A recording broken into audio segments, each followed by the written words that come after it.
Court को उसी दिन जागना चाहिए था जिस दिन बहराइच में दंगे हो रहे थे। सुप्रीम कोर्ट को सुओ मोटो लेना चाहिए था और यह कॉग्निजेंस लेके राज्य सरकार से, चीफ सेक्रेटरी से पूछना चाहिए था कि क्या कारण है राज्य सरकार जो है आज दंगे रोकने में नाकामयाब है। आज जो सुप्रीम कोर्ट जाग रहा है, मुझे बताओ कि सुप्रीम कोर्ट ने क्या उन लोगों के खिलाफ एक्शन लिया जिन्होंने इलीगल रूप से शेड्यूल कास्ट की और मुस्लिमों की जमीनें तोड़ी है, बुलडोजर चलाया। सुप्रीम कोर्ट की ये तल्ख टिप्पणी कि भाई आप जो है हम देख लेंगे ये और वो, क्या सुप्रीम कोर्ट ने इस मामले में कहा कि जिन अधिकारियों ने और जिन नेताओं के आदेश पर ये आदेश पारित हुआ है उन सबके खिलाफ क्रिमिनल मुकदमे दर्ज किए जाएं मिसयूज ऑफ पावर के? क्या सुप्रीम कोर्ट न्याय देने के नाम पे सिर्फ ये दिखावा और नोटंकी करेगा कि भाई हमने एक टिप्पणी कर दी? अब ओपनली एक बात कहते हैं कि जब अयोध्या मामले का जब वर्डिक्ट आया तो मैं आंख बंद करके भगवान के सामने बैठा, मुझे शक्ति दी जाए उसको डिसीजन करने के लिए। तो आप कह सकते हैं कि सुप्रीम कोर्ट के जो जज हैं जो भगवान के सामने तो प्रार्थना कर रहे हैं परंतु मस्जिद में नहीं जा रहे, उनको आप निष्पक्ष मान सकते हैं? अगर चीफ मिनिस्टर और कोई भी अधिकारी उस गाइडलाइन का उल्लंघन कर रहा है तो क्या उसके ऊपर उन्हें आप जेल भेजोगे? क्या सुप्रीम कोर्ट ये कह सकता है कि हमारी गाइडलाइन इशू होने के बावजूद भी आपने अगर वहां नोटिस चस्पा किया है और आप इन मकानों को तोड़ रहे हैं तो हम आपके खिलाफ क्रिमिनल और सिविल और कंटेम्प्ट ऑफ कोर्ट की कार्रवाई करेंगे? क्या चीफ मिनिस्टर इस मामले में शामिल है? क्या भारत के मुसलमानों को डर दिखाने के लिए पहले तो बुलडोजर पॉलिसी अपनाएंगे, फिर बुलडोजर पॉलिसी के बाद में सुप्रीम कोर्ट चले जाएंगे? मुझे एक बात बताओ कि न्याय की बात यह है कि आपने अगर गलत किया है तो आपके खिलाफ भी कानूनी कार्रवाई होनी चाहिए। बुलडोजर एक्शन को लेकर सुप्रीम कोर्ट ने पहले ही रोक लगा दी थी, लेकिन अब जैसे ही बहराइच का मामला सामने आया वहां पर भी तकरीबन 23 घरों पर नोटिस चिपकाया गया और उस नोटिस के बाद 3 दिन का वक्त दिया गया, जिसके बाद पहले इलाहाबाद हाई कोर्ट ने जो है उस पर रोक लगाई और उसके बाद सुप्रीम कोर्ट ने तल्ख टिप्पणी देते हुए कहा कि अगर तोड़ना चाहते हो तो तोड़ लो, बाकी का जो काम है वो सुप्रीम कोर्ट खुद कर लेगा। यानी बहुत बड़ी बात है और सरकारों को एक तरह से चुनौती सुप्रीम कोर्ट ने दी है। सरकारें जिस तरह का रवैया अपना रही हैं, सत्यप्रकाश जी, क्या आपको लगता है अब जो सुप्रीम कोर्ट ने कहा है उसमें कितना वजन आपको दिखता है? देखिए, अगर आप एज ए लीगल एंटिटी मुझसे बात कर रहे हैं तो मुझे ना तो आज सरकार पे विश्वास है ना ही सुप्रीम कोर्ट पे विश्वास है। सुप्रीम कोर्ट पे विश्वास? सुप्रीम कोर्ट के जो जजेस हैं उन पे विश्वास नहीं है। हाँ। सुप्रीम कोर्ट अपनी जगह सही हो सकता है परंतु उनके जो जजेस हैं उन पे मैं उनकी कुछ क्रेडिबिलिटीज पे मैं जो है शक करता हूँ। अब क्यों करता हूँ? भारत के इतिहास में पहली बार ऐसा हुआ कि चीफ जस्टिस ऑफ इंडिया के घर जो है प्रधानमंत्री गए, मोदी जी पूजा करने गए। वो एक सिंबॉलिक एक इन्होंने दिखाया कि हम जो भी करेंगे खुल के करेंगे। अब चंद्रचूड़ साहब के घर पे जाते हैं नरेंद्र मोदी जी। हाँ। नरेंद्र मोदी जी के जो चेले हैं वो है योगी जी। तो आप ये कैसे मान सकते हैं कि जो माननीय चंद्रचूड़ साहब हैं वो जो है न्याय निष्पक्ष देंगे? अब दूसरी बात, अब आप मुझसे कहते हैं कि आपने तो बहुत बड़ा आरोप लगा दिया बुलडोजर पे, तो उन्होंने तल्ख टिप्पणी की है और उन्होंने ये कहा है है ना, वो तो ये हाँ वो ये और वो। मुझे एक बात बताओ, सुप्रीम कोर्ट सोने के बाद ही क्यों जागता है? जब आज जो सुप्रीम कोर्ट जाग रहा है, मुझे बताओ कि सुप्रीम कोर्ट ने क्या उन लोगों के खिलाफ एक्शन लिया जिन्होंने इलीगल रूप से शेड्यूल कास्ट की और मुस्लिमों की जमीनें तोड़ी है, बुलडोजर चलाया?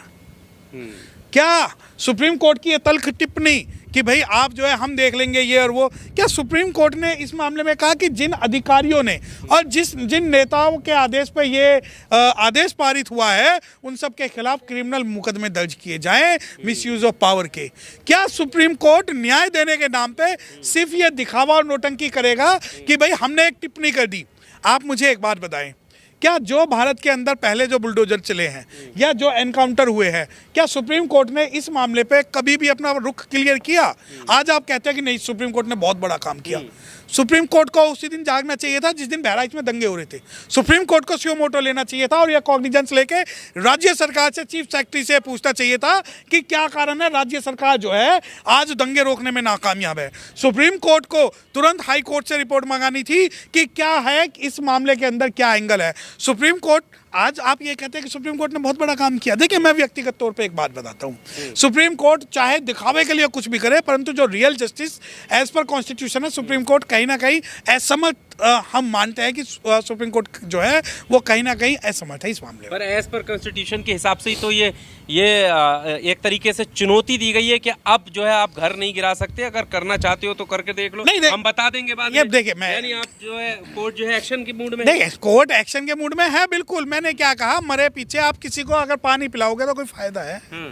क्या आप जब दंगे हो रहे थे, क्या सुप्रीम कोर्ट के संज्ञान में ये बात नहीं थी दंगे हो रहे हैं? क्या सुप्रीम कोर्ट के संज्ञान में ये बात नहीं है कि आज जो है नॉर्थ ईस्ट में भी दंगे हो रहे हैं, या कश्मीर के अंदर की क्या स्थिति है, या पूरे भारत के अंदर मुसलमानों की क्या स्थिति है? आप सुप्रीम कोर्ट के मुख्य न्यायाधीश चीफ जस्टिस चंद्रचूड़ साहब अब ओपनली एक बात कहते हैं कि जब अयोध्या मामले का जब वर्डिक्ट आया तो मैं आंख बंद करके भगवान के सामने बैठा, मुझे शक्ति दी जाए उसको डिसीजन करने के लिए। तो आप कह सकते हैं कि सुप्रीम कोर्ट के जो जज हैं, जो भगवान के सामने तो प्रार्थना कर रहे हैं परंतु मस्जिद में नहीं जा रहे, उनको आप निष्पक्ष मान सकते हैं? आप ये कह रहे हैं कि सुप्रीम कोर्ट ने बहुत बड़ा डिसीजन ले लिया कि नहीं जो है बुलडोजर नहीं चलेगा। अरे भाई, आई मौज फकीर की दिया झोपड़ा फूक, आप लगा दो चला दो बुलडोजर। क्या है इन शेड्यूल्ड कास्ट और मुस्लिम का? नहीं होगा क्या, आप मुझे बताओ ना। अच्छा एक बात बताएं, चलो बुलडोजर चल भी गया तो क्या भारत के अंदर जो ये तनाव की स्थिति है वो खत्म हो जाएगी? क्या सुप्रीम कोर्ट राज्य सरकार के मामले में हस्तक्षेप करेगा कि राज्य सरकार फेल है कानून और सुरक्षा के लिए, और राज्य सरकार के जो अधिकारी हैं वो बायस है जिन्होंने नोटिस चिपकाया है, और कई बार गाइडलाइन बनाने के बावजूद भी अगर चीफ मिनिस्टर और कोई भी अधिकारी उस गाइडलाइन का उल्लंघन कर रहा है तो क्या उसके ऊपर उन्हें आप जेल भेजोगे? क्या सुप्रीम कोर्ट ये कह सकता है कि हमारी गाइडलाइन इशू होने के बावजूद भी आपने अगर वहाँ नोटिस चस्पा किया है और आप इन मकानों को तोड़ रहे हैं तो हम आपके खिलाफ क्रिमिनल और सिविल और कंटेम्प्ट ऑफ कोर्ट की कार्रवाई करेंगे? अब आप ये कहो नहीं, आपको तो हर चीज़ में ना क्रिटिसिज्म दिखता है, आपको तो बायस हो, आप तो बिल्कुल कोर्ट को भी इस प्रकार देखते हो। मुझे एक बात बताए ना, आपका विश्वास कब से हो गया सुप्रीम कोर्ट में? सुप्रीम कोर्ट के सामने एक मुद्दा आया कि भाई आप ये डिक्लेयर करो ये बाबरी मस्जिद थी या राम जन्मभूमि थी। सूट फॉर डिक्लेरेशन के हिसाब तो नहीं किया सुप्रीम कोर्ट जजिस ने, बल्कि उसे सूट फॉर पार्टीशन कर दिया। और जब वो जो जज उस वक्त चीफ जस्टिस था वो तुरंत जो है भाजपा में चला गया। भाजपा के अंदर अगर वो गया है तो आप मान सकते हो कि वो जज जो है बायस नहीं होगा। अब दूसरी बात देखिए, सुप्रीम कोर्ट का अगर संवैधानिक शक्तियों को प्रयोग करते हुए सुप्रीम कोर्ट अगर कुछ चैलेंज कर रहा है कि भाई हाँ ऐसे बिल्कुल सही है, लेकिन मेरा सवाल ये है मरने के बाद क्यों आप पानी पिलाओगे? अगर कोई भी घटना से कंट्रोल लगेगा या नहीं लगेगा ये बताइए। देखिए ये आपकी गलतफहमी है, नहीं लगेगा। हो सकता है ये मामला सुप्रीम कोर्ट के कहने को भी ऐसे ही टाल दिया। नहीं, सुप्रीम कोर्ट का क्या, सुप्रीम कोर्ट तो बहुत सारी जजमेंट पास करता है जिससे राज्य सरकार लागू नहीं करती। सुप्रीम कोर्ट के मामले में कई बार SC/ST एक्ट के मामले में हम देखते हैं कि वो मना कर देते हैं। इसके साथ ही इलाहाबाद हाई कोर्ट ने भी 15 दिन का स्टे लिया है ना। नहीं देखिए, इलाहाबाद हाई कोर्ट की स्थिति एक अलग है, सुप्रीम कोर्ट की स्थिति एक अलग है। आज वो जो स्टे है वो सिर्फ और सिर्फ डेमोलेशन के अगेंस्ट में स्टे है। मेरा सवाल ये है कि उन अधिकारियों के खिलाफ कौन कार्रवाई करेगा जिन्होंने 3 दिन के अंदर वो नोटिस चस्पा कर दिया? क्या वो क्रिमिनल रूप से लायबल होंगे या नहीं होंगे? क्या चीफ मिनिस्टर इस मामले में शामिल है? क्या भारत के मुसलमानों को डर दिखाने के लिए पहले तो बुलडोजर पॉलिसी अपनाएंगे, फिर बुलडोजर पॉलिसी के बाद में सुप्रीम कोर्ट चले जाएंगे? मुझे एक बात बताओ कि न्याय की बात यह है कि आपने अगर गलत किया है तो आपके खिलाफ भी कानूनी कार्रवाई होनी चाहिए। अब तो पट्टी हट गई है आंखों से, तो निष्पक्ष कार्रवाई तो अभी इसीलिए तो दिख रहा है कि कानून अंधा नहीं है, अब सब कुछ दिख रहा है। यही तो दिख रहा है कि मुस्लिमों का केस है, इसमें बस ठीक है हम स्टे लगा देते हैं। Supreme Court should ask from the state government that under which provision of law you have affixed these demolition notice and who were the culprit officers who issued that notice against the Muslims only। आप ये कहते हैं कि भाई न्याय की देवी के आंखें खुल गई, हाँ खुल गई। अब ये और ध्यान से देखेंगे कि कौन शेड्यूल कास्ट, कौन शेड्यूल ट्राइब, कौन मुस्लिम हमारे सामने आ रहा है, हम उसे न्याय कैसे देंगे?